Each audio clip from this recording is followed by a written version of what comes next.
그러고 보니 이제 에스라 7장은 제2차 귀환대가 이제 예루살렘으로 돌아오는 그런 장면이 이제 7장에 나타납니다. 사실 7장과 8장 두 장이 다 2차 귀환대에 관한 이야기예요. 이제 2차 귀환대를 이끌고 있는 지도자 에스라와 그리고 2차 귀환대의 내용에 관한 것이 7장에 나오고 8장에 들어가면은 2차 귀환대의 명단, 그리고 이제 2차 귀환대가 돌아와서 한 일들, 이런 것들이 8장에서 소개가 됩니다.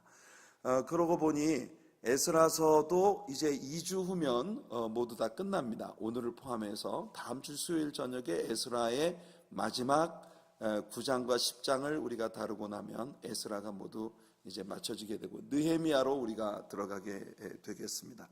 여러분들 느끼셨죠? 구약 통독을 할 때 이제 이런 에스라, 느헤미야, 시가서에서 시편이라고 하는 이 굉장히 큰 그것을 제외하면 그 뒤로 이사야서를 제외하고는 굉장히 스피디하게 이렇게 전개가 되고, 신약 성경에서도 사도행전이 끝나고 난 다음부터는 굉장히 빠른 속도로 신약 성경이 후루룩 맞춰버린 그런 그 느낌을 여러분들이 받으셨을 텐데, 우리들의 성경 여행 프로그램이 어느덧 상당히 이렇게 스피디하게 이제 그 속도를 낼 수 있는 그런 곳으로 이제 접어 들어가고 있습니다. 제가 여러분들이 말씀드린 대로 시편은 우리가 성경 여행을 통해서 하지 않을 거예요. 시편은 새벽 시간을 통해서 우리가 시편 강해를 예전에 했고, 또 앞으로도 새벽 시간을 통해서 시편 강해를 우리가 함께 나눌 것이기 때문에 성경 여행 프로그램에서 시편을 제외하고 나면 구약 성경에 남아있는 책들이 이사야서를 제외하고는 상당히 빠른 속도로 이렇게 전개가 되어질 것이기 때문에 여러분, 우리가 상당히 성경 여행에 있어서 아주 큰 발걸음을 이미 떼었다고 볼 수가 있겠습니다.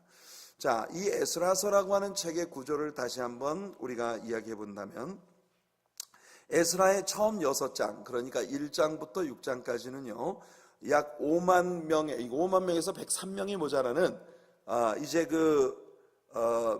제1차 귀환대가 스룹바벨이라고 하는 정치적 지도자와 여호수아라고 하는 신앙 지도자의 인도 아래에서 페르시아의 고레스 왕의 포고령에 의하여 예루살렘으로 돌아오는 그런 광경으로부터 시작이 됩니다. 에스라서는 물론 에스라가 썼는데, 에스라가 썼지만은 에스라라는 인물에 대하여 지난 6장에 걸쳐서 단 한 차례도 에스라라는 인물에 대해서 이 책은 언급하고 있지를 않습니다. 그래서 이 처음 6장은 5만여 명의 제1차 귀환대의 일을 우리에게 다루어 주고 있어요.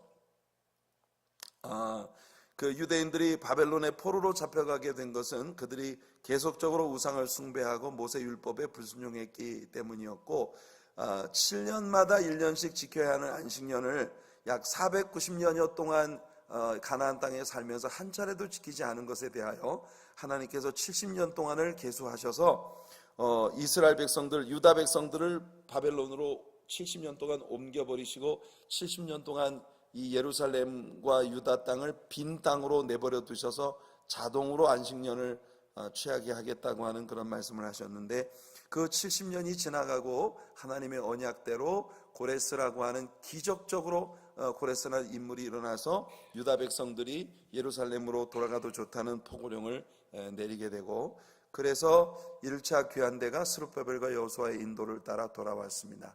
갖은 우여곡절 끝에 성전이 재건되어지는 그런 장면까지 우리가 지난 시간에 공부를 했습니다.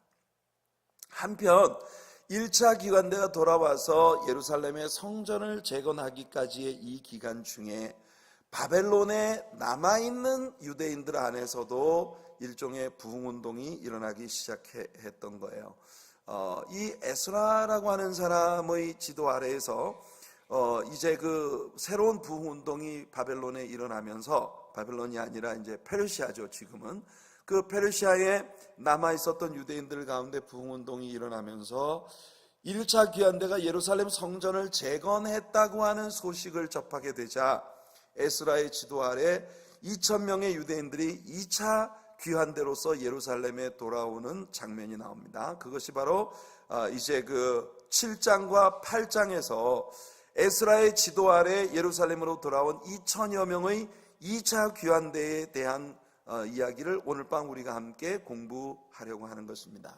여기 보시면 1장부터 6장까지 제1차 귀환대와 성전 건축에 관한 이야기가 나왔고, 7장과 8장 오늘 우리가 제2차 귀환대에 대하여 이야기를 하고, 그 다음에 이제 다음 주에 우리가 다루게 될 9장과 10장 2장에서는 에스라에 의한 예루살렘에서의 개혁과 부흥운동에 관한 이야기를 우리가 함께 다루게 되겠습니다. 아까도 말씀드렸습니다만 사실 성경에 나타난 여러 인물들 가운데 에스라는 진짜 그 오늘날의 많은 성도님들에게 잘 알려져 있지 않은 인물 가운데 하나입니다. 여러분 한번 기억을 해보세요. 여러분들이 신자로서 지금까지 살아오면서 에스라라고 하는 인물을 중심으로 설교를 들어보신 적이 기억이 여러분 있으신지. 아마 많은 분들이 이 에스라라고 하는 이 성경에 많은 인물들이 있어요. 아브라함, 다윗, 야곱, 요셉, 무슨 또 이제 선지자들의 이사야, 다니엘, 굉장히 많은 인물들, 신약 성경에서도 많은 인물들이 있는데 그 많은 인물들을 중심으로 한 설교를 여러분들이 참 다양하게 들어보셨을 거지만 에스라라고 하는 인물을 이제 주제로 한 그런 설교는 여러분들이 아마 제목식 설교에서 들어본 일이 그다지 많지 않을 거라고 생각을 합니다. 이제부터 이어지는 이 7장으로부터 10장까지가 바로 이 에스라라고 하는 인물에 관한 이야기이기 때문에 우리는 이제 이 이야기를 통해 에스라라는 인물과 상당히 친숙해질 수 있는 그런 기회를 만난 것입니다. 에스라는 많은 설교자에게 그렇게 그 설교의 주제로 사용된 적이 없는 인물이지만 그럼에도 불구하고 성경을 공부하는 우리들에게 이 에스라라고 하는 인물은 구약과 신약 사이를 연결시켜주는, 아니 그보다 더 뛰어넘어 오늘날의 우리들의 교회 생활까지 연결시켜주는 상당히 중요한 역할을 한 인물이기 때문에 이 에스라라는 인물은 우리들에게 굉장히 좀 배우고 자세히 알고 그 사람을 통해서 많은 것을 본받고 배워야 할 아름다운 점을 가지고 있는 귀한 인물이에요. 그래서 이번 기회에 여러분 오늘과 다음 수요일 우리 10장까지의 성경 여행을 통해 에스라라는 인물과 많이 친숙해지는 그런 우리 성도님들이 되시기를 바라겠습니다. 먼저 7장 1절부터 5절까지 말씀을 같이 한번 읽어보겠습니다. 이 에스라라는 인물에 대해서 소개가 나오는데요, 1절부터 5절입니다. 시작. 이 일 후에 바사왕 아닥사스다가 왕위에 있을 때에 에스라라 하는 자가 있으니라. 그는 스라야의 아들이요 아사랴의 손자요 힐기야의 증손이요 살롬의 현손이요 사독의 5대손이요 아이두의 6대손이요 아마랴의 7대손이요 아사랴의 8대손이요 무라요스의 9대손이요 스라이아의 10대손이요 우시엘의 11대손이요 붓기의 12대손이요 아비수아의 13대손이요 비느하스의 14대손이요 엘라살의 15대손이요 대제사장 아론의 16대손이라.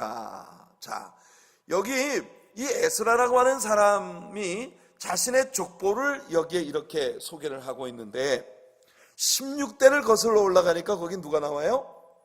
아론이라는 대제사장. 여러분 우리가 출애굽기에서 모세를 부르셔서 이 아론이라고 하는 사람을 처음 레위 지파의 최초의 대제사장으로 세우셨는데 그 아론이라는 제사장은 16대 손이에요. 아론의 아들 엘르아살, 그 아들 비느하스, 그 비느하스의 14대 손이라고 하는 걸 이 족보가 우리들에게 보여주고 있는 것입니다. 자, 우선 에스라에 대해 이야기하기 전에 여기 나오는 아닥사스다 왕을 여러분들이 좀 기억해 두시길 바라요. 이 아닥사스다라고 하는 사람은 그의 통치 20년에 느헤미야에게 예루살렘으로 돌아가 예루살렘 성을 중건하라는 명령을 내린 바로 그 왕입니다. 그의 통치 20년 니산월에 바로 이 느헤미야에게 예루살렘에 들어가 성벽을 재건하라고 하는 예루살렘 성을 중건하라는 명령을 내린 사람이 바로 이 아닥사스다예요. 이 명령은 나중에 다니엘서를 공부할 때 다니엘서에 나오는 71회의 비밀을 이해하는데 굉장히 중요한 열쇠가 되어지는 사건입니다. 바로 예루살렘을 중건하라는 명령이 난 때로부터 71회 만에 이제 메시아 유대인들을 향해서 계획한 모든 이 때가 끝날 것이라고 하는 것이 다니엘서에 나오는 예언이에요. 나중에 우리가 그걸 이제 배우게 될 텐데, 그래서 이 아닥사스라는 인물은 세계의 그 역사의 예언의 역사를 이해하는데 아주 중요한 인물입니다. 자, 나중에 느헤미야를 공부할 때, 우리가 이제 에스라 끝나면 다음 주에 느헤미야를 공부하는데, 느헤미야를 공부할 때 이 부분에 대하여 우리가 자세히 다루도록 하겠습니다. 우리 관심을 끄는 인물은 여기서 아닥사스다가 아니라 에스라죠. 아닥사스다라는 이름을 참고로 여러분들이 염두에 두시기를 바라는 것입니다. 자, 이 에스라라고 하는 사람은 아론의 손자 비느하스의 14대 손, 아론의 16대 손입니다. 그러니까 그는 대제사장 아론의 핏줄을 가진 사람이에요. 뼈대 있는 혈통입니다. 제사장 중에서도 아주 뼈대 있는 그런 혈통이에요. 그러니까 여러분, 중요한 것은 뭐냐면 구약에 있어서 제사장직은 혈통을 따라서 이렇게 그 승계가 되었어요. 혈통을 따라서 승계. 아버지가 제사장이면 그 아들도 제사장입니다. 자연히 제사장으로 태어나는 거예요.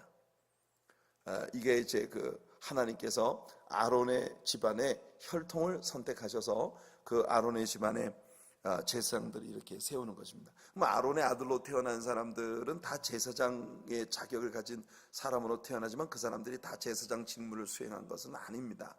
이 아론의 집안에서도 특별히 이제 장자의 계보를 따라서 제사장직들이 이렇게 수행이 되어져 왔겠지만 제사장이 아닌 아론의 그 후손들도 있었겠죠.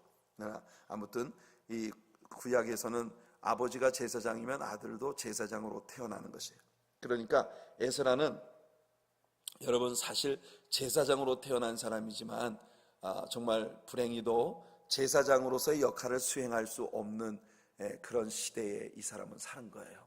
왜냐하면 이스라엘이 바벨론의 포로로 끌려갔으니까 성전도 다 망하고 이 바벨론의 포로 생활을 하면서 성전 제사를 드릴 수가 없잖아요. 짐승을 잡아서 희생을 바치고 하는 이런 성전 제사를 포로들이 어떻게 드릴 수가 있겠습니까? 그러니까 이 포로 생활 있는 기간 중에 이 사람은 제사장의 역할을 수행할 수 없는 아주 불행한 그런 시대를 산 사람입니다. 아마도 이 에스라라고 하는 사람은 굉장히 자신의 삶에 대해서 답답함을 느끼고 있었을 거예요. 그러나 에스라가 참 매력적이라고 하는 건 뭐냐면 자기가 감당하고 싶은 일을 못하도록 모든 일이 막혔을 때 그때 도리어 내가 할 수 있는 일이 뭔가 정말 하나님 앞에서 내가 이런 어려움에 처하면 하나님은 나에게 무슨 뜻을 갖고 계신 것일까 그걸 찾아서 하나님의 일을 하는 그런 매력을 가진 사람이 바로 에스라입니다. 여러분들도 신앙자로서 이제 인생을 살아가다 보면은요, 이런저런 일들로 내가 원하는 일이 방해를 받고 이게 하나님이 내게 주신 사명이었다고 철떡같이 믿었는데 그 일들이 방해가 되고 일이 막히면 여러분들 쉽게 포기하고 돌아서 버리는 것이 아니라 과연 이런 시츄에이션에서 하나님은 나에게 무엇을 요구하시는 걸까? 내가 하나님을 위해서 할 수 있는 최상의 일은 과연 무엇일까? 하는 것을 찾아보면 기도하면 하나님께서 주신다는 겁니다. 그래서 에스라는 정말 위대한 일을 했어요. 그래서 에스라는 포로 생활 가운데에 성전 제사를 더 이상 드릴 수 없는 형편 가운데 있는 유대인들을 여러분 유대인 성인 남자가 30명만 있으면 그곳에 회당을 설립해서 그 회당에서 유대인들을 가르치기 시작하는 이와 같은 운동을 이 바벨론 포로 기간 중에 시작을 한 거예요. 그래서 여러분 우리가 구약 성경에 보면 시나고그 이 회당이라는 게 없거든요. 그런데 신약 성경에 보면 갑자기 회당이 나와요. 도대체 이 회당이라는 건 언제 시작된 건가? 바로 그 회당을 만든 게 에스라입니다. 에스라. 그러니까 여러분들 이거는 크리스찬으로서 여러분 상식적으로 여러분들이 기억을 해 두셔야 해요. 회당을 만든 사람은 누구예요? 에스라예요. 에스라가 여러분 제사장으로서 성전 제사를 드릴 수 없게 되자 성전 제사 대신에 말씀을 공부하고 하나님을 찬양하는 일로 하나님을 예배하는 새로운 시스템의 예배와 성경 교육 시스템을 만든 거예요. 그게 바로 회당 제도인 것입니다. 그러니까 이 회당은 오늘날 우리들의 교회가 왜 유대인들은 옛날에 희생의 송아지를 잡고 양을 잡아 제사를 바쳤는데 왜 너희들은 모여서 예배를 드리냐? 이게 바로 포로 생활 중에 에스라에 의해서 만들어진 회당 예배의 시스템이 오순절 성령 강림으로 예루살렘의 교회가 탄생되면서 그 교회가 회당 속에 있는 유대인들 중심으로 자리를 잡아가면서 오늘날의 교회가 이렇게 옛날 회당에서 에스라가 만든 그런 찬양과 말씀을 배우는 일 중심으로 하나님을 예배하던 일들이 오늘날의 교회 안에 그대로 이제 들어오게 된 것이다. 그러니까 오늘 우리 현대 교회들이, 개신교회 교회들이 예배를 드릴 때 왜 오늘날과 같이 찬양과 말씀을 가르치고 배우는 일에 집중되어진 이런 예배로 전환이 되었느냐 하는 아주 중요한 열쇠가 여기에 있는 거예요. 아시겠죠? 예. 졸리시면 저 뒤에 가서 서 계셔요. 예. 지금 굉장히 중요한 부분을 우리가 지나가고 있기 때문에 여러분들이 졸리면 그냥 아이고 졸리면 할 수 없다 이러고 지지 말고 얼른 일어나서 저 뒤에 가서 서서 예배를 드리시면 제가 여러분들을 존경할 겁니다.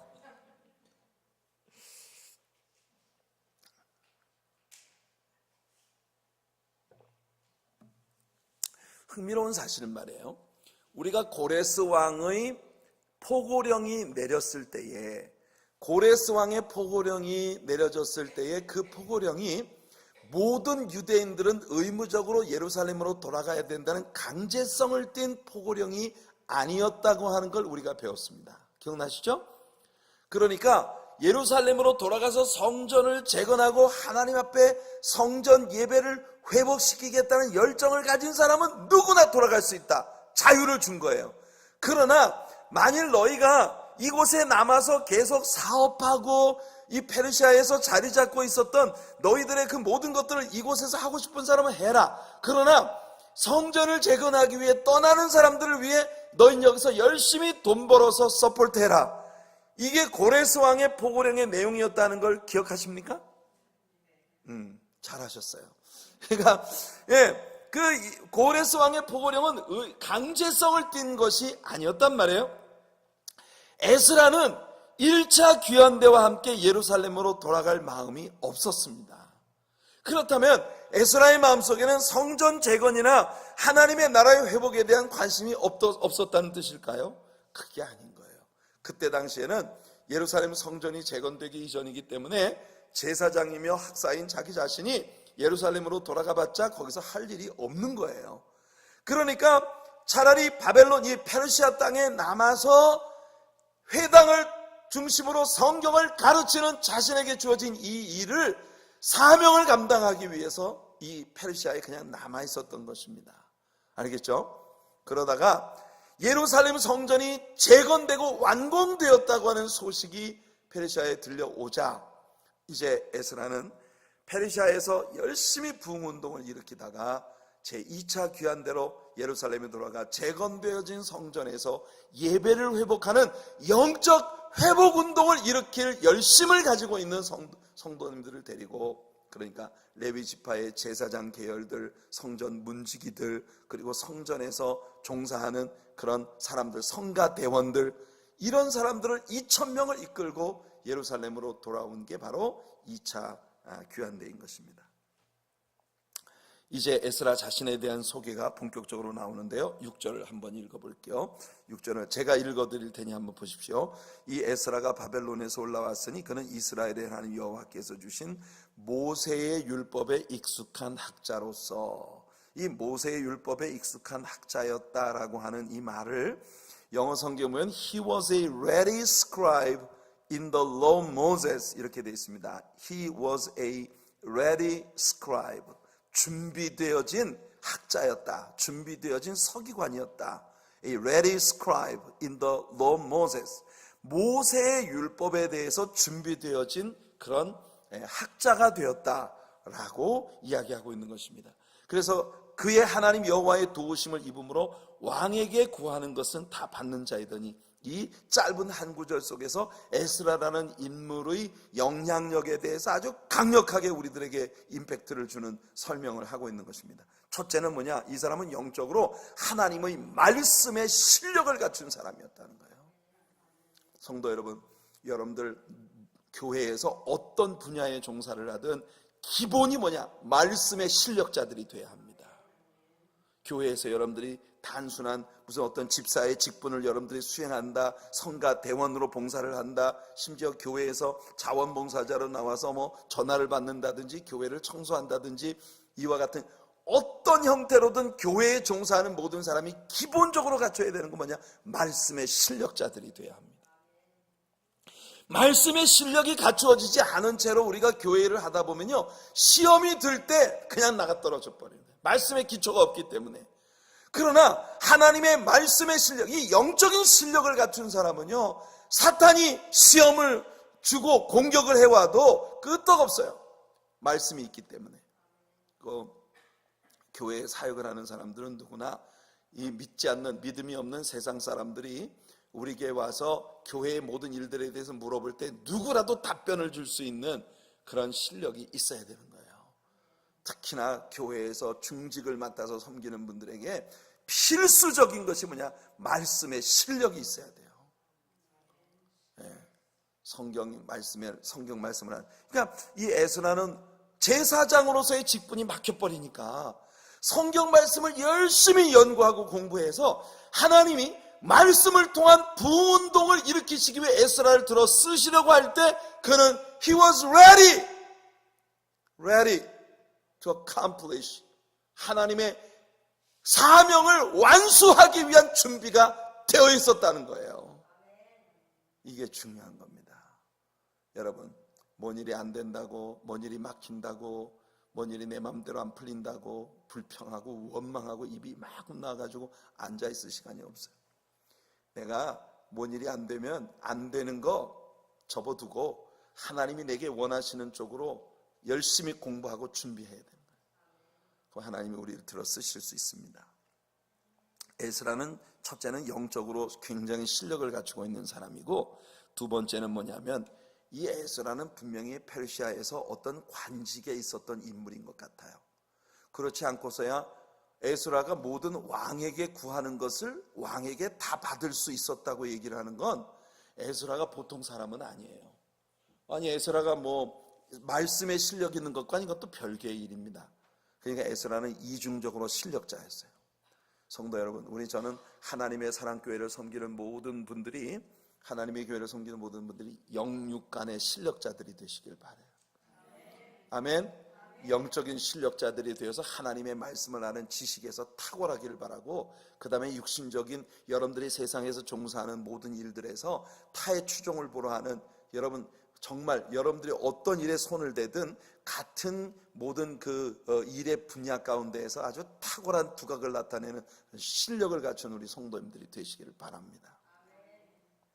에스라는 페르시아에서 분명 어떤 관직을 가지고 있었을 건데 그 관직이 어떤 것인지는 알 수 없어요. 그러나 왕의 측근에서 상당히 왕에게 신임을 받는 그런 일을 하고 있었던 사람의 틀림이 없습니다. 그러니까 제사장이고 학사이면서 회당에서 말씀을 가르치는 말씀 교사인데, 그러면서도 동시에 왕에게 총애를 받아 왕한테 가서 뭘 원하든지 왕에게 받아낼 수 있는 그런 실력을 갖춘 사람이 되었다. 근데 중요한 건 뭐냐? 이렇게 영육간의 실력자인 에스라가 말이에요, 자신이 어떤 관직에 있었는지, 페르시아에서 어떤 업적을 세웠는지 이런 것에 대해서는 일체 함구하고 있다는 겁니다.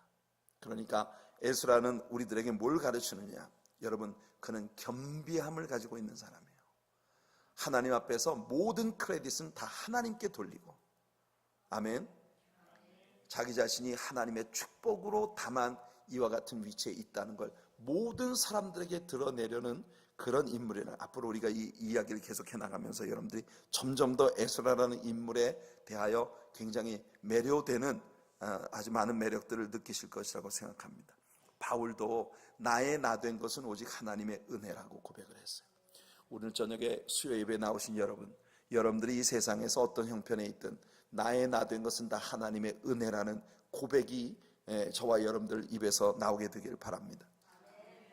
고린도전서 15장 10절 여러분들이 잘 알고 계신 말씀입니다. 그러나 내가 놔둔 것은 하나님의 은혜로 된 것이니 내게 주신 그의 은혜가 헛되지 아니하여 내가 모든 사도보다 더 많이 수고하였으나 내가 한 것이 아니요 오직 나와 함께 하신 하나님의 은혜로라. 페르시아에서 일종의 부흥운동이 일어나고 있었고 때는 아닥사스다 왕 통치 7년입니다. 약 2천여 명의 사람들이 예루살렘으로 돌아가고자 하는데 이 사람들이 어떤 사람들인지를 이제 이 성경이 우리들에게 이야기해 주고 있습니다. 7절 같이 한번 읽어볼게요. 시작.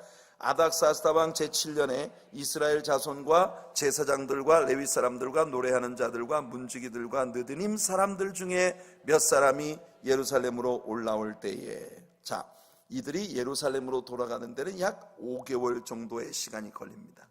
이 사람들이 주로 이 에스라와 함께 예루살렘으로 돌아온 2차 귀환대 약 2,000명의 사람들이 여기서 7절에서 우리가 읽은 것처럼 레위 사람들, 그러니까 제사장 집안 성전 종사자들이죠. 노래하는 자들, 찬양대원들, 그 다음에 문지기들, 그 다음에 느드님 사람. 이 느드님 사람들이란 이 종들을 이야기합니다. 그 시대의 종들이었었어요. 그 느드님 사람들 중에 몇 사람이 예루살렘으로 돌아오고 있었다. 그러니까 주로 성전에서 예배를 회복시키는데 필요한 그 일에 헌신되어진 인물들이 에스라와 함께 돌아오는데, 여러분 당시에 페르시아로부터 예루살렘까지 도보로 걸어오는데 약 한 5개월 정도의 시간이 소요가 되었다는 거예요. 그들은 오직 걸어서 그 먼 길을 여행을 한 것입니다. 거리를 계산해 보면 그들은 하루에 약 7마일을 걸었습니다. 매일 7마일씩을 걸었다. 여러분 제가 운동을 좀 한다고 교회를 매일 10바퀴씩 도는데 제가 지난 한 2주 동안 못했어요. 그런데 한 10바퀴씩 매일 이 교회를 도는, 어떤 날은 이제 좀 더 이렇게 컨디션이 좀 좋으면 12바퀴, 13바퀴 뭐 이렇게 돌았는데, 그렇게 열심히 돌아봤자 이게 몇 마일 안 되더라고요. 근데 죽을 것 같아요. 처음에는 이거 10바퀴 도는 게 죽을 것 같더라고요. 그렇게 힘이 든데 워낙 운동을 안 하다 보니까, 우리 사봉진 장로님처럼 그냥 온몸이 땅땅한 근육질로 평생 운동에 아주 이렇게 익숙하신 분들은 뭐 10바퀴 걷는 거 아무것도 아니겠지만, 저처럼 이렇게 피들피들하게 너무 오랫동안 운동을 안 해서 퍼진 사람은 10바퀴를 도는 게 그게 장난이 아니더라고요. 근데 여러분 이 사람들이요, 하루 이틀이 아니라 5개월 동안을 매일 7마일씩을 도보로 걸어서 꾸준히 걸어가야만 예루살렘에 당도할 수 있는 그 여행을 떠나는 거예요. 그런데요, 그들의 일행 중에는 어린 아이들도 있었다는 겁니다. 그러니까 오늘요, 여러분 우리가 오늘날 예수 믿는 사람들은요, 순나이롱이야. 나이롱 아십니까? 뭔지? 나이롱. 순나이롱이야. 하여튼 뭐 조금만 예수 믿는데 교회 생활하는데 조금만 뭐 마음 상하는 일이 있으면 그냥 튕겨서 나고, 조금만 고생스러운 거 하면은요 다시는 안 해. 여러분 매일 7마일씩을 도보로 걸어서 5개월 동안을 가는 거예요. 그 뭐 위에서? 예배 위에서. 여러분 우리의 믿음의 선배들이 한국, 우리 조국에서 여러분들 옛날에 어떻게 신앙생활 했는지 아십니까? 여러분 산 2개를 넘어서 가야 교회가 있어요. 그 교회당회를 정말 주님 앞에 나가서 기도하기 위해서 새벽마다 여러분 나가는데, 겨울에 눈이 막 흰 눈이 막 이렇게 무릎까지 푹푹 빠지는 그런 눈 위에서도요 새끼줄로 신발을 꽁꽁 묶고 그 눈길을 걸어서 매일 가갖고 새벽 제단에 기도를 했어요. 그런 믿음의 선배들의 영적인 희생이 있었기 때문에 오늘날의 한국이 있는 겁니다. 철딱선이 없는 사람들이 한국이 대우, 현대, 삼성이 한국을 다 살린 줄 알지만 대우, 현대, 삼성이 살린 게 아니에요. 하나님이 살려주신 거예요. 여러분 밤마다 새벽마다 불철주야 제단에 나가서 엎드려서 나라와 민족을 위해, 대통령을 위해, 위정자들을 위해, 산부요인들을 위해 엎드리면 눈물로 기도하는 그 눈물의 기도가 있었기 때문에 오늘의 한국이 있는 겁니다. 이 에스라가 이끌던 2,000명의 2차 귀환대는요 그런 인물들이었어요. 자, 8절 9절 한번 읽어보세요. 여기 기막힌 이야기가 나옵니다. 8절 9절 시작. 이 에스라가 올라왔으니 왕의 제7년 5째 달이라. 첫째 달 초하루에 바벨론에서 길을 떠났고 하나님의 선한 손의 도우심을 입어 다섯째 달 초하루에 예루살렘에 이르니라. 이게 흥미로운 건데요, 하나님의 선한 손의 도우심을 입었다. 이 선한 손의 도우심, 이게 뭐냐면 에스라의 이름 뜻이에요. 여러분, 이 에스라라고 하는 이름의 뜻이 하나님의 손길로 인도함을 받는다, 하나님의 손길로 도우심을 받는다. 에제르라고 하는 말이, 여러분, 에베네셀, 도움의 돌이라는 거 우리가 배웠죠? 엘리에셀, 나를 도우시는 하나님 배웠죠? 바로 그 에제르라고 하는 이름과 연관인 겁니다. 이 에스라라고 하는 그의 이름의 의미가 하나님의 손길로 도우심을 받는 자라는 뜻이에요. 여러분들이 다 에스라가 되시길 바랍니다. 하나님의 선한 손에 도움을 받아서 다섯째 달 초하루에, 그러니까 첫째 달 초하루에 바벨론에서 길을 떠나서 다섯째 달 초하루에 예루살렘에 이르렀어요. 그게 5개월 그런 거, 5개월. 이 5개월을 갖다, 그것도 만 5개월을 매일 7마일씩 걸어서 이 사람들이 2차 교환대를 들고 돌아온 겁니다. 자, 에스라가 그들의 여행을 어떻게 준비했는지 한번 보세요. 7장 10절입니다. 같이 한번 읽어볼게요. 시작. 에스라가 여호와의 율법을 연구하여 준행하며 율례와 규례를 이스라엘에게 가르치기로 결심하였었더라. 그 밑에 제가 킹 제임스 버전 영어 구절을 여기 이게 써놨는데, 이걸 여러분들에게 써놓은 이유는 뭐냐면은, 결심하였다라고 하는 이 말이 어디에 걸리는가 하는 이 종속절을 제가 빨간색으로 표시를 해놓은 겁니다. For Ezra had prepared his heart to seek the law of the Lord. 그러니까 그의 마음을 prepared, 마음을 준비했다. 이게 우리 성경에 결심했다.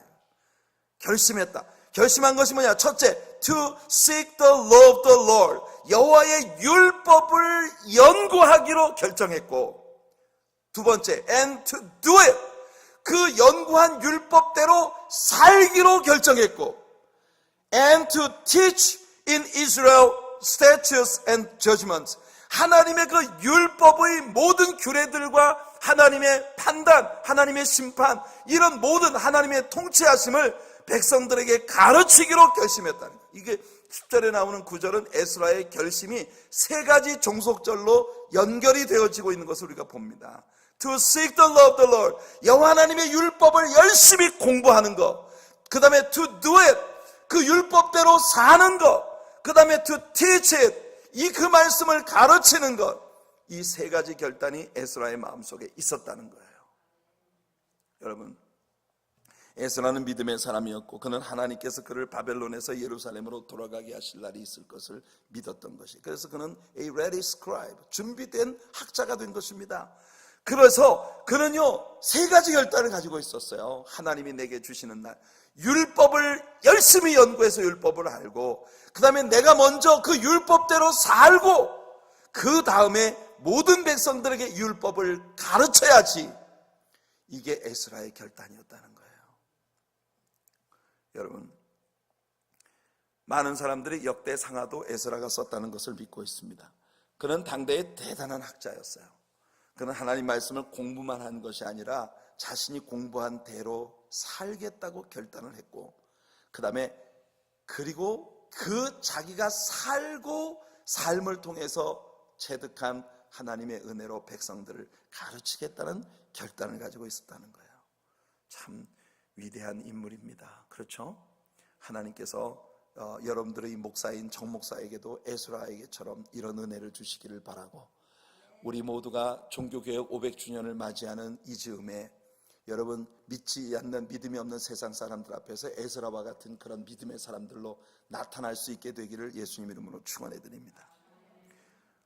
자, 그 다음에 하나님은요, 다시 한번 에스라의 귀환을 위하여 이방 왕을 사용하십니다. 11절부터 13절까지 같이 읽어볼게요. 시작. 여호와의 계명의 말씀과 이스라엘에게 주신 율례학자여 학자 겸 제사장인 에스라에게 아닥사스다 왕이 내린 조서의 초본은 아래와 같으니라. 모든 왕의 왕 아닥사스다는 하늘의 하나님의 율법의 완전한 학자 겸 제사장 에스라에게 조서를 내리노니, 우리나라에 있는 이스라엘 백성과 그들 제사장들과 레위 사람들 중에 예루살렘으로 올라갈 뜻이 있는 자는 누구든지 너와 함께 갈지어다. 자, 이 조서를 주의 있게 살펴보면 이것은 명령서가 아닙니다. 다시 고레스 왕의 조서도 그랬듯이 이 아닥사스다 왕의 조서 역시 이스라엘 백성들은 무조건 올라가라고 하지 않았어요. 이스라엘 백성들과 제사장들과 레위 사람들 중에서 올라갈 뜻이 있는 자들은 올라가라고 그렇게 허락을 내리는 조서를 준 것입니다. 예루살렘으로 올라가고 안 가고는 전적으로 그들의 자유에 달려 있었어요. 오늘날 구원도 마찬가지입니다. 하나님은 우리들 모두에게 구원을 받으라고 명령하지 않으셨어요. 다만 구원을 받을 수 있는 길을 다 열어주시고 우리 하나님이 기다리시고 계신 겁니다. 여러분들은 그 주께서 열어주신 구원의 길을 걷고 있는 사람들이니 너무 행복자입니다. 아멘. 여러분들은 정말 구원, 하나님께서 허락해 주신 구원의 길을 걷는, 여러분들의 자의로 정말 하나님께서 허락해 주신 그 은총의 길을 여러분들이 걸어가기로 선택한 것이에요. 그러니까 여러분 이 길을 선택하는 그런 지혜가 날마다 여러분들에게 있게 되기를 예수님 이름으로 축원해 드립니다. 하나님께서 예수 그리스도를 통해 허락해 주신 이 구원의 길을. 자, 아닥사스다의 조서의 내용이 이어지는 걸 우리가 좀 더 볼게요. 14절 15절입니다. 시작. 너는 내 손에 있는 내 하나님의 율법을 따라 유다와 예루살렘의 형편을 살피기 위하여 왕과 7 자문관의 보냄을 받았으니 왕과 자문관들이 예루살렘에 거하시는 이스라엘 하나님께 성심으로 드리는 은금을 가져가고. 놀라운 일입니다. 여기에 자문관이란 누구냐? 왕의 측근에서 왕을 위해서 카운슬링을 제공해주는 아주 지혜로운 그런 모사들입니다. 모사. 아닥사스다 왕과 왕의 모사들이 다 하나님께 성심을 다해서 헌금을 드렸고, 그들은 이방의 정치 지도자들이었지만 하나님을 경외하고 하나님께 예물을 자의로 드리고자 했어요. 우리는 불신자들 앞에서 하나님을 섬기는 사람답게 살아야 합니다. 우리들의 생동감이 넘치는 정말 바이털한 하나님과의 사귐과 하나님을 향한 우리들의 섬김의 열정이 보여질 때에 세상 사람들이 감동을 받아 우리 가는 길에 자기들 돈을 우리한테 줘서 이것도 좀 갖다 바쳐달라고 그렇게 하는 일이 벌어지게 될 줄로 믿습니다. 아멘을 못하시는 이유는 뭔가요? 예, 여러분 이게 하나님의 그런 은혜가 우리 성도님들에게 있기를 바라요. 예, 여러분 옆집에서 장사하는 사람이 오늘 나 수요 예배가, 그러니까 여러분들한테 아이고 가만히 좀 있어봐, 이거 좀 갖다가 바쳐줘 나 대신. 예, 안 믿는 사람이, 여러분 이런 일이 언제 벌어지느냐? 이 에스라와 함께 바벨론에서 예루살렘으로 돌아오는 이 그룹들이 여러분 그들에게 신뢰를 받고 있기 때문에 그런 거예요. 이어지는 조서를 보면 에스라에게는 막대한 은금이 맡겨졌습니다. 뿐만 아니라 그 돈으로 하나님께 드릴 재물을 살 수 있는 권리도 에스라에게 온전히 주어졌어요. 백성의 유사와 재판관을 임명할 수 있는 권리도 에스라에게 주어졌어요. 심지어는 죄 지은 사람들을 직접 처형할 수 있는 법적 권리까지 주어졌습니다. 이 조서에는 무엇보다도 하나님께 대한 말할 수 없는 존경심이 구석구석 배어 있는 것을 볼 수 있습니다. 지난 주일 저는 교회의 정체성에 대한 이야기를 여러분과 같이 나누었습니다. 오늘날의 교회가 왜 믿지 않는 사람들에게 경시되고 있는가? 그 이유는 교회 안에 있는 성도들이 먼저 교회 자체를 경시하고 있기 때문이다. 교회 자체를 너무 경홀히 여기기 때문에 교회 다니는 사람들이 교회를 우습게 여기는데, 여러분 교회 다니는 사람들이 교회가 옛날 우리의 믿음의 선배들처럼 교회 다니는 사람들에게 교회가 그들의 삶의 전부가 아니에요. 교회에 뭔가 희생하고 헌신하고 나의 열정을 쏟아붓기보다는 사람들이 전부 교회로부터 뭔가를 얻으려고 하는 이런 마음만 가지고 교회를 다니는 거예요. 그래서 내가 원하는 구미에 맞지 않으면 그냥 깨끗이 포기해버리는 거예요. 교회가 오늘날 현대 그리스도인들에게 너무 가벼운 곳이 돼버렸어요. 오늘 아침에 닥터 짐 데니슨 포럼에 올라온 글 가운데 보니까 이런 이야기가 있더라고요. 닥터 데니슨이 거기서 하는 이야기가, 오늘날은 소비자들의 왕국 시대다. 왜냐하면 세상 모든 사람들이 말하죠. 소비자는 왕이다. 여러분 그렇게 생각하시죠? Consumers are kings. 그게 오늘날 현대인들의 마음이에요. 근데 문제는 뭐냐? 교회에 나오는 크리스찬들이 우리들도 교회의 소비자다라고 생각하고 교회를 다니고 있다는 거예요. 그러니까 소비자가 왕인 거라. 여러분, 교회의 왕은 누구십니까? 확실하십니까, 여러분? 교회의 왕은 누구세요? 예수님이세요. 예수님이 왕의 왕, 주의 주이십니다. 교회의 왕은 하나님이세요. 그런데 교회에 나오는 성도들이 뭐라고 생각하냐? 우리는 이 교회의 컨슈머들이다, 소비자들이다. 그러니까 교회는 나를 만족시켜야 될 의무가 있어요. 여러분, TV 틀면 TV 커머셜 가운데 많은 이런 재판부, 이게 로펌 같은 이런 그 사람들 광고할 때 뭐라고 합니까? 쭉 서가지고 하는 말이 We are here to serve you. 여러분들이 교회를 바라보는 그런 시각이 항상 우리는 컨슈머리, 소비자기 때문에 소비자가 왕이다, 이런 시각으로 교회를 다니고 있다는 거예요. 제가 오늘 새벽에 새벽기도 끝나고 가가지고 이 짐 데니슨의 그 포럼을 읽으면서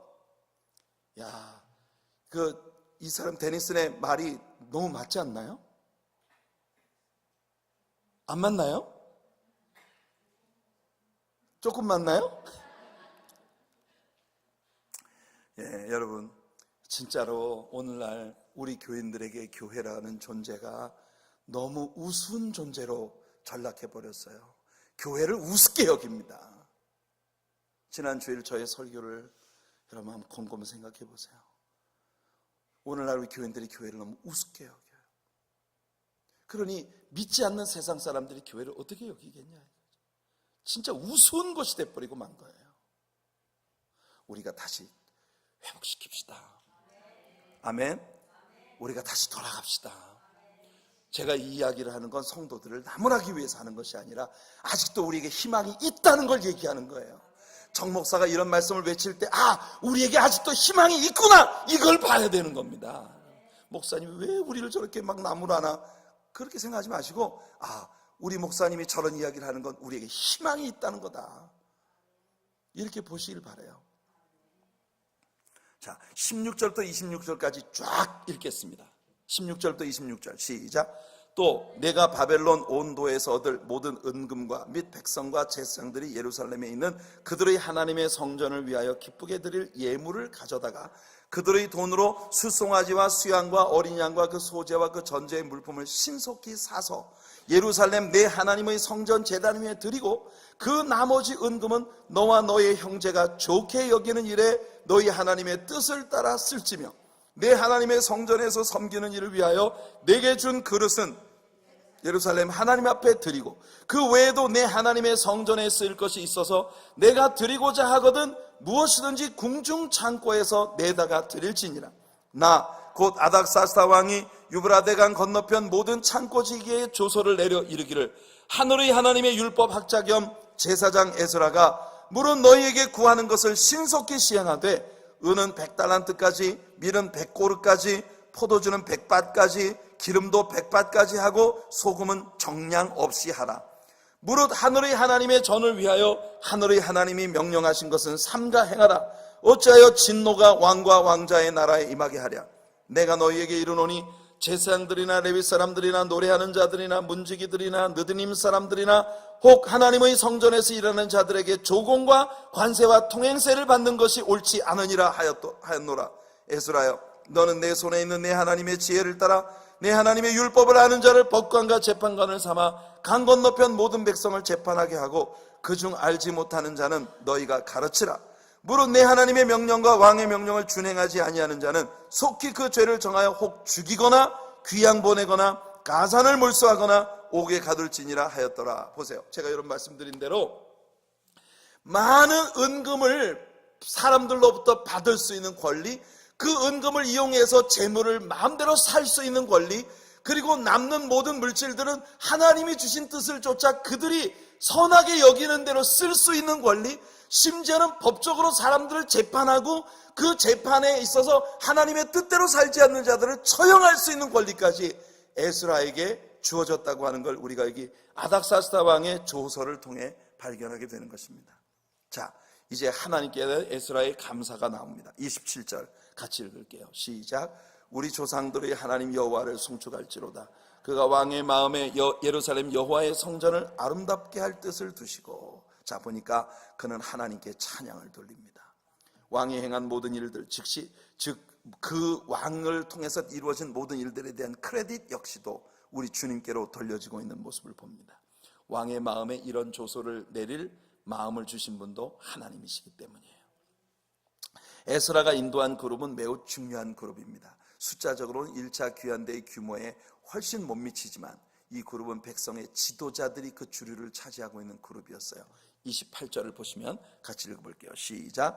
또 나로 왕과 그의 보좌관들 앞과 왕의 권세 있는 모든 방백의 앞에서 은혜를 얻게 하셨도다. 내 하나님 여호와의 손이 내 위에 있으므로 내가 힘을 얻어 이스라엘 중에 우두머리들을 모아 나와 함께 올라오게 하였노라. 네, 여기 보니까 우두머리들을 모아서 나와 함께 올라오게 하였다. 그러니까 2차 귀환대에는 그 많은 리더들이 포함돼서 돌아왔다고 하는 걸 우리가 여기서 보게 됩니다. 자, 8장으로 들어가는데 8장은 에스라와 함께 예루살렘에 돌아온 사람들의 명단으로 시작이 됩니다. 제가 여기에서 참 흥미롭게 생각하는 건 에스라가 자신과 함께 예루살렘으로 돌아온 2,000명의 명단을 그들의 계보를 따라 이렇게 소상히 기억하고 있다는 것이에요. 에스라는 정말 아름다운 지도자입니다. 2,000명 자신과 함께 올라가는 사람들을 계보를 따라서 기억을 하고 있고, 특히 느드님 족속들은 종들인데 그들의 이름까지도 여기에 소상하게 기록을 하고 있다는 것이에요. 자, 1절부터 14절까지가 바로 그 명단인데 이거는 읽지 않고 넘어가겠습니다. 여러분들 혀 깨무실까봐. 15절부터 20절까지 읽겠어요. 시작. 내가 무리를 아하와로 흐르는 강가에 모으고 거기서 3일 동안 장막에 머물며 백성과 제사장들을 살핀즉 그 중에 레위 자손이 한 사람도 없는지라. 이에 모든 족장 곧 엘리에셀과 아리엘과 스마야와 엘라단과 야립과 엘라단과 나단과 스가랴와 무술람을 부르고 또 명철한 사람 요야립과 엘라단을 불러 가시베아 지방으로 보내어 그곳 족장 이또에게 나아가게 하고 이또와 그의 형제 곧 가시베아 지방에 사는 느디님 사람들에게 할 말을 일러주고 우리 하나님의 성전을 위하여 섬길 자를 데리고 오라 하였더니 우리 하나님의 선한 손에 도우심을 입고 그들이 이스라엘의 손자 레위의 아들 말리의 자손 중에서 한 명철한 사람을 데려오고 세레비아와 그의 아들들과 형제 18명과 하사비아와 무라리 자손 중 여사야와 그의 형제와 그의 아들들 20명을 데려오고 다윗과 방백들이 레위 사람들을 섬기라고 준 느디님 사람 중 성전 일꾼은 220명이었는데 그들은 모두 지명받은 이들이었더라. 자, 이 계보를 따라 명단을 쭉 기록하고 난 다음에 이 귀환대와 함께 돌아온 사람들의 내용을 에스라는 이렇게 기록을 하고 있습니다. 21절을 보면 우리에게 에스라라는 사람이 어떤 신앙을 가지고 있는 사람인가 하는 걸 아주 잘 보여주는 구절이 나옵니다. 21절 같이 읽어볼게요. 시작. 그때 내가 아하와 강가에서 금식을 선포하고 우리 하나님 앞에서 스스로 겸비하여 우리와 우리 어린아이와 모든 소유를 위하여 평탄한 길을 그에게 간구하였으니. 보세요, 이 에스라라고 하는 사람은 배짱이 보통이 아닙니다. 여러분, 이 사람도 이제 5개월 동안을 걸쳐서 예루살렘으로 돌아가야 되는데, 여러분, 이 엄청난 행로가 시작되기 전에 이 아와 강가에서 금식을 선포하고 모든 떠날 사람들이 함께 모여 금식 기도부터 시작하고 있는 걸 한번 보세요. 멋진 사람들 아닙니까? 예, 이 사람들이요 5개월 동안은 이 행로에 도보로 가야 된다고 하면은 야 실컷 먹어두자, 그래서 에너지를 축적해야지, 이런 생각부터 할 거 아니겠어요? 그런데 에스라는 먼저 금식부터 하고 모든 길을 하나님께서 평탄하게 인도하실 것을 하나님께 기도로 모든 일을 시작하고 있는 겁니다. 여러분, 우리 하나님의 사랑교회도 기도에 실력 있는 교회가 되길 바랍니다. 아멘. 이번에 우리가 생명과 사랑의 대잔치를 하면서 5일 동안 24시간 릴레이 기도를 했는데, 아유, 우리 성도님들이 얼마나 열심히 정말 1시간씩을 맡아가지고 24시간 5일 동안 릴레이 기도로 함께 하는 그런 모습을 보면서 우리 성도님들이 정말 영적인 실력이 있는 분들이구나, 너무 감사했어요. 할렐루야. 하나님께서 우리들의 기도를 받으시고 역사하시는 것을 믿습니다. 자, 앞으로 이제 툭 하면 24시간 릴레이 기도를 우리가 들어가야 되겠어요. 이게 아주 파워풀한 하나님의 놀라운 역사를 가져온다는 사실을 제가 알았어요. 그래서 여러분들 앞으로 우리 기도를 더 많이 하는 교회가 되기를 바랍니다. 자, 22절 23절 한번 읽어보겠습니다. 22절 23절 시작. 이는 우리가 전에 왕에게 아뢰기를 우리 하나님의 손은 자기를 찾는 모든 자에게 선을 베푸시고 자기를 배반하는 모든 자에게는 권능과 진노를 내리신다 하였으므로 길에서 적군을 막고 우리를 도울 보병과 마병을 왕에게 구하기를 부끄러워하였습니다. 그러므로 우리가 이를 위하여 금식하며 우리 하나님께 간구하였더니 그의 응낙하심을 입었느니라. 와우, 여러분 이 구절 정말 멋진 구절입니다. 여러분 여기다가 빨간색으로 밑줄 쫙 돼지꼬리 땡.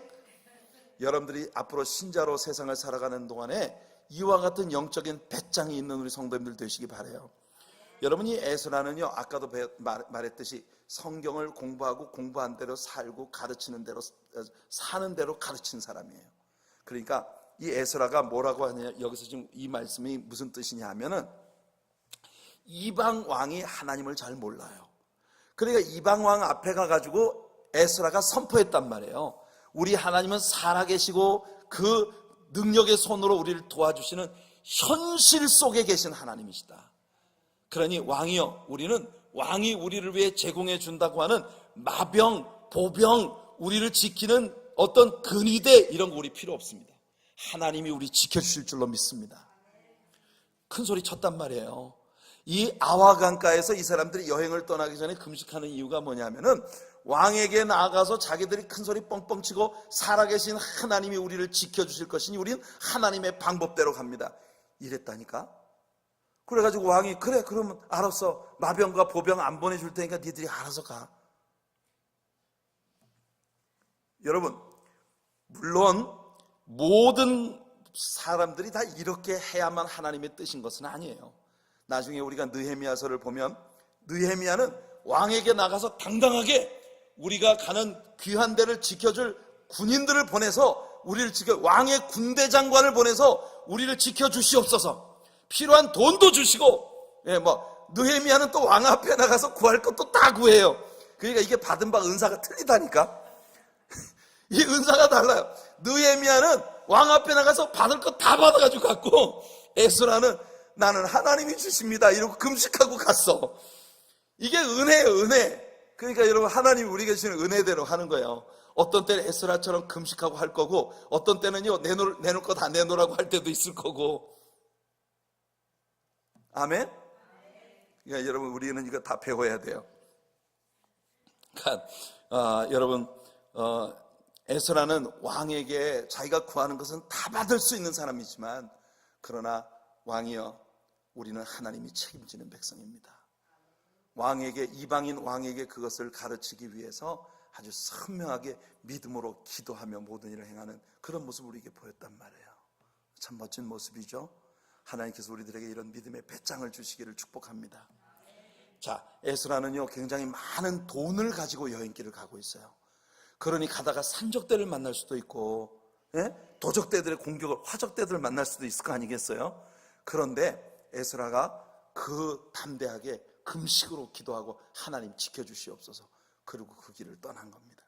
일행 가운데 에스라는 헌금을 봉송해 갈 사람들을 골라서 그들에게 각기 분량대로 나누어 줬어요. 그리고 예루살렘에 가서 다시 내가 너희들에게 나누어 준 대로 계수하여 돌려받겠다. 이 장면은 예수님의 달란트의 비유와 유사한 것을 우리가 봅니다. 우리 인생길을 가는 동안 하나님께서 각기 우리들에게 맡기셨어요. 근데 그 맡긴 건 우리가 하나님 앞에서 받은 대로 이 세상에서 우리가 그것을 잘 운용해서 하나님께 영광을 돌리고 좋은 열매를 맺어서 하나님 옆에 드려야 돼요. 우리가 예루살렘에 가면 하나님이 우리 앞에 다 계수하실 거라니까. 아멘? 여러분들이 받은 크고 작은 거, 이게 달란트 비유 아니겠습니까? 자, 24절부터 32절까지 읽겠습니다. 시작. 그때 내가 제사장의 우두머리들 중 12명 곧 세레비아와 하사베아와 그의 형제 10명을 따로 세우고 그들에게 왕과 모사들과 방백들과 또 그곳에 있는 이스라엘 무리가 우리 하나님의 성전을 위하여 드린 은과 금과 그릇들을 달아서 주었으니, 내가 달아서 그들 손에 준 것은 은이 650달란트요 은그릇이 100달란트요 금이 100달란트며 또 금잔이 20개라. 그 무게는 1000다리기요 또 아름답고 빛나 금같이 보배로운 놋그릇이 2개라. 내가 그들에게 이르되 너희는 여호와께 거룩한 자요 이 그릇들도 거룩하고 그 은과 금은 너희 조상들의 하나님 여호와께 즐거이 드린 예물이니 너희는 예루살렘 여호와의 성전 골방에 이르러 제사장들과 레위 사람의 우두머리들과 이스라엘의 족장들 앞에서 이 그릇을 달기까지 삼가 지키라. 이에 제사장들과 레위 사람들이 은과 금과 그릇을 예루살렘 우리 하나님의 성전으로 가져가려 하여 그 무게대로 받으니라. 첫째 달 12일에 우리가 아하와강을 떠나 예루살렘으로 갈새 우리 하나님의 손이 우리를 도우사 대적과 길에 매복한 자의 손에서 건지신지라. 이에 예루살렘에 이르러 거기서 3일간 머물고. 자, 여기 보세요. 첫째 달 1일에 그들이 출발했다 그랬잖아요. 그런데 아하와강에서 떠난 것은 첫째 달 12일이라고 했습니다. 그러면 아하와강에서 금식하면서 기도한 게 얼마예요, 기간이? 12일 동안 그들은 아하와강가에서 기도의 시간을 보낸 거예요. 5개월 동안의 여행을 위해서 12일 동안을 그들은 기도로 하나님 앞에 나아간 것입니다. 이 많은 헌금들을 봉송하고 있는 사람들을 하나님이 지켜주셨어요. 그래서 그들이 예루살렘에서 도착을 해서 3일을 각자 쉬고 3일 동안을 보내고 난 후에 성전으로 다 모여서 각기 맡은 달란트들을 하나님께 내어놓는 그런 모습을 우리가 보는 겁니다. 이제 마지막 33절부터 36절까지 읽고 끝내겠습니다. 제4일에 우리 하나님의 성전에서 은과 금과 그릇을 달아서 제사장 우리아의 아들 무레모스의 손에 넘기니 비나스의 아들 엘르아살과 레위 사람 예수아의 아들 요사밧과 빈누이의 아들 노아디아가 함께 있어 모든 것을 다 세고 달아보고 그 무게의 총량을 그때 기록하였느니라. 사로잡혔던 자의 자손 곧 이방에서 돌아온 자들이 이스라엘의 하나님께 번제를 드렸는데 이스라엘 전체를 위한 수송아지가 12마리요 또 수양이 96마리요 어린 양이 77마리요 또 속죄제의 수염소가 12마리니 모두 여호와께 드린 번제물이라.